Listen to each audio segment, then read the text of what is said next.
Assalamualaikum warahmatullahi wabarakatuh. Alhamdulillahi rabbil alamin, wabihi nasta'in ala umurid dunya waddin. Asyhadu an la ilaha illallah wa asyhadu anna muhammadan abduhu wa rasuluh sallallahu alaihi wasallam la nabiyya ba'dah. Allahumma salli wa sallim ala hadan nabiyil karim wa ala alihi wa sahbihi ajma'in. Amma ba'du fa ya ayyuhal hadirun, qala Allah ta'ala fi kitabihil karim, a'udzu billahi minasy syaithanir rajim, bismillahirrahmanirrahim. Ya ayyuhalladzina amanu taqullaha wal tanzur nafsum ma qaddamat lighad wattaqullaha innallaha khabirum bima ta'malun.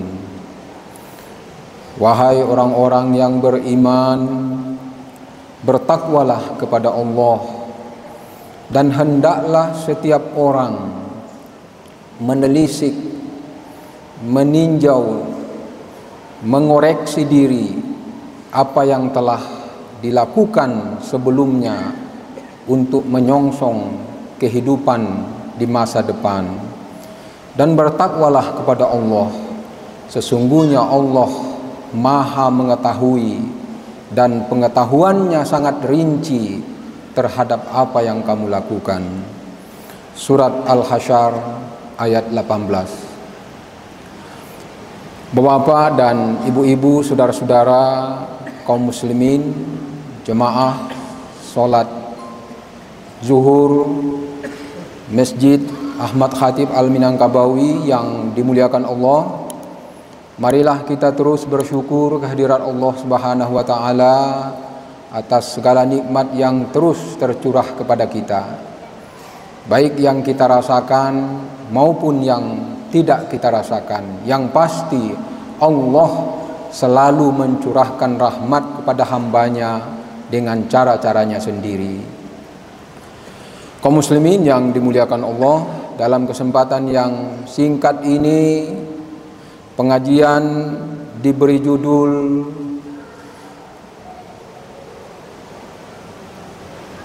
memelihara modal hidup. Ayat yang sudah dibacakan tadi sangat relevan dalam situasi sekarang ini, di mana kita sedang berada di penghujung tahun, untuk melakukan koreksi terhadap apa yang sudah kita lakukan dalam rangka menyongsong kehidupan di masa depan, baik semasa hidup kita yang masih tersisa di dunia, 2 tahun, 3 tahun, 10 tahun, 20 tahun, maupun setelah kita mengakhiri peran kita dalam hidup ini dan memasuki kehidupan dengan bentuk dan dimensi yang berbeda dari apa yang kita lalui sekarang ini. Rasulullah SAW memberikan arahan secara terstruktur agar kita mampu mempersiapkan diri. Di dalam sebuah hadis yang diriwayatkan oleh At-Tirmizi, Rasulullah mengingatkan kepada kita, la tazulu qadama abadi yaumal qiyamah hatta yus'alu an arba'. Nanti pada hari kiamat, seorang hamba, seorang manusia tidak akan bergerak kedua tumitnya sebelum menjawab 4 pertanyaan. Yang pertama, an umrihi fima afnah. Umur berapapun panjang pendeknya, kemana dihabiskan. Umur adalah aset atau modal hidup yang sangat berharga dalam kehidupan manusia. Maka orang yang membuang-buang umur sama dengan membuang-buang hidupnya sebenarnya. Yang kedua adalah wa an sababihi fima ablah, masa muda kemana dihabiskan, untuk apa dihabiskan. Sekarang anak-anak muda banyak yang terjerat oleh dorongan dan tipuan kehidupan yang disebut dengan kehidupan serba teknologi. Masjid-masjid itu di waktu-waktu sholat, baik zuhur, isya, maghrib dan seterusnya, itu kalau dibuat persentase kadang-kadang tidak sampai 10% anak muda, karena mereka hanyut dengan dunia yang sesungguhnya kadang-kadang merugikan mereka. Yang ketiga adalah wa an malihi min ainak tasabah wa fima anfaqah, harta mereka dari mana mereka dapatkan dan kemana mereka belanjakan. Dan yang terakhir, yang keempat adalah wa an ilmihi ma fa'ala bih, ilmunya apa yang dia lakukan terhadap ilmunya itu. Kaum muslimin yang dimuliakan Allah, Nabi ketika mempreteli modal-modal hidup yang harus digunakan secara efektif dan benar terkait dengan harta, ada dua problemnya, ada dua pertanyaan. Yang pertama, dari mana didapatkan harta dan kemana dikembalikan. Kaum muslimin yang dimuliakan Allah, harta memang disebut Tuhan kadang-kadang sebagai kebaikan, khairon, tapi kadang-kadang juga sebagai fitnah atau bencana, tergantung bagaimana orang memaknai harta itu. Kalau dia menganggap harta itu miliknya dan lepas dari orang lain dan nilai-nilai agama dan sosial, maka orang itu pasti celaka. Di dalam Al-Quran, Allah menggunakan kata-kata harta, mal dengan segala jenisnya sebanyak 86 kali. 76 kali itu menggunakan harta kamu. Kamu. Seakan-akan harta itu di tengah-tengah manusia. Kalau ada dua orang memegang tongkat atau harta tali, itu sama-sama posisinya di tengah. Kalau ada yang menarik pada posisi dia dan mendominasi, itu sudah menyalahi makna dari harta itu sendiri. Maka pantaslah Allah sebanyak 80 kali menggunakan kata harta dalam Quran, selalu menggunakan kum, hum, harta kamu, harta mereka. Hanya 8 kali menggunakan untuk pribadi hartamu. Tapi 7 dari yang 8 itu menunjukkan bahwa harta tidak bisa menolong seseorang, dan juga penyesalan terhadap masa lalunya karena salah dalam menggunakan harta. Hanya 1 kali Allah menggunakan kata harta yang memberikan makna positif. Kalau dibagi 8, 1 dari 8 itu nilainya 12%. Jadi kalau dibiarkan orang dengan kesadarannya sendiri dan tidak dipaksa, itu bisa jadi sekian orang yang kaya mungkin hanya kisaran 10-15% yang akan mampu memposisikan harta itu secara benar. Di Sumatera Barat, Padang, dan seluruh Indonesia, potensi zakat yang bisa dihimpun oleh umat Islam melalui Basnas, Lajis, dan lembaga-lembaga zakat lainnya, tahun 2023 sebanyak 370 triliun. Tapi yang mampu dikumpulkan dan didistribusikan kepada orang-orang miskin dan orang-orang yang berhak menerima zakat hanya kisaran 10 sampai 15%. Ini berkorelasi. Dan untuk Sumatera Barat ada hal yang ironi. Bank Nagari sebagai bank kebanggaan umat Islam dan orang Minangkabau, baik yang di dalam Provinsi Sumatera Barat maupun yang berada di luar, itu menginginkan supaya bank ini berubah menjadi bank syariah. Tapi kenyataannya sampai sekarang Bank Nagari belum bisa berubah menjadi bank syariah.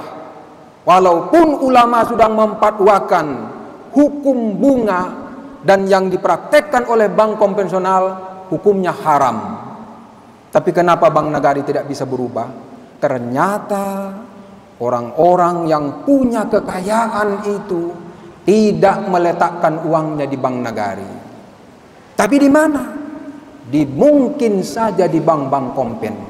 Bahkan lebih kuat BCA dibanding aset atau modal Bank Nagari Syariah. Ini ada apa ini? Ini ironi, memalukan dan memilukan. Kaum muslimin yang dimuliakan Allah, inilah Tuhan memberikan sebuah dorongan dan harapan agar kalau orang ingin bahagia, memang harta itu adalah modalnya. Sebagian umat Islam di Indonesia, mungkin juga di Kota Padang, sudah meroket. Pendapatannya sekian, asetnya sekian, tabungannya sekian, rumahnya sekian, kendaraannya sekian. Tapi apa dari situ itu? Quran 7 mengatakan, menggunakan kata-kata harta dengan nilai negatif itu. Ada orang yang sombong, ada yang suka pamrih, ada yang lain-lain, negatif semuanya. Dalam Islam, jarak ekonomi antara orang-orang yang mampu dengan yang tidak mampu itu harus terus diperdekat. Dan cara itu tidak bisa dilakukan kecuali kesadaran setiap orang yang dititip oleh Allah harta harus berbagi kepada yang lain. Apapun kondisinya. Kotak infak ini adalah saksi bisu di hari kiamat bahwa ada yang pemurah dan ada yang bakhil. Saya miskin, saya enggak, itu bukan urusan. Allah mengatakan alladzina yunfiquna bis-sarra'i wad-dharra. Orang-orang yang berinfak terus, baik dalam keadaan sulit maupun dalam keadaan lapang. Kalau sedang banyak ya banyak, kalau sedang sedikit ya sedikit. Punya uang hanya 5.000 ya 500, kan bisa saja. Inilah di dalam teori ekonomi syariah, orang yang kaya itu yang sesungguhnya bukan orang yang depositonya triliunan atau miliaran di bank-bank tertentu, bukan yang punya kendaraan mewah, bukan yang punya rumah mewah dan ada di mana-mana. Orang kaya itu adalah orang yang melepaskan rasa kepemilikannya secara mutlak terhadap harta dan dia kembalikan kepada Allah. Bagaimanapun dan berapapun pendapatan seseorang, dia bisa saja kaya. Dan banyak orang yang mungkin penghasilan, aset, hartanya sudah banyak, bisa saja dia sebenarnya miskin. Karena nilai kekayaan itu dalam Islam seperti lingkaran. Berapapun kecilnya lingkaran, kalau dia bulat tetap 360 derajat. Bagaimanapun besarnya tetap 360 derajat. Tergantung orang bagaimana menerima pemaknaannya dan dia mau berbagi dengan orang lain. Inilah salah satu yang diarahkan oleh ayat dalam surat Al-Hasyr tadi dan juga dipertegas Nabi. Dari mana didapatkan, kemana diimpakkan. Cara mendapatkannya ini penting. Kalau dilihat di kantor-kantor kadang-kadang, pagi datang cek pinjer, absen, lalu keluar kantor lagi. Kenapa harus absen kalau belum berada di ruangan? Nanti saja. tapi karena lebih takut kehilangan uang, tunjangan makan, tunjangan ini dibanding dosa.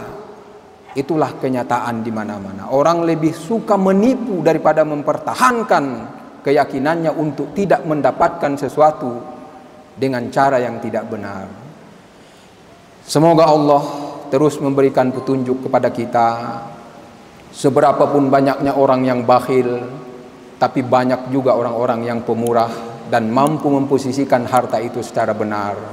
Ini masjid yang megah dan kebanggaan orang Sumatera Barat, Minangkabau dan Indonesia adalah bukti bahwa banyak orang yang pemurah dan memaknai harta itu memang milik Allah dan harus dikembalikan kepada Allah. Banyak maaf. Nasrun minallah wa fathun qarib wa basyiril mu'minin. Wassalamualaikum warahmatullahi wabarakatuh.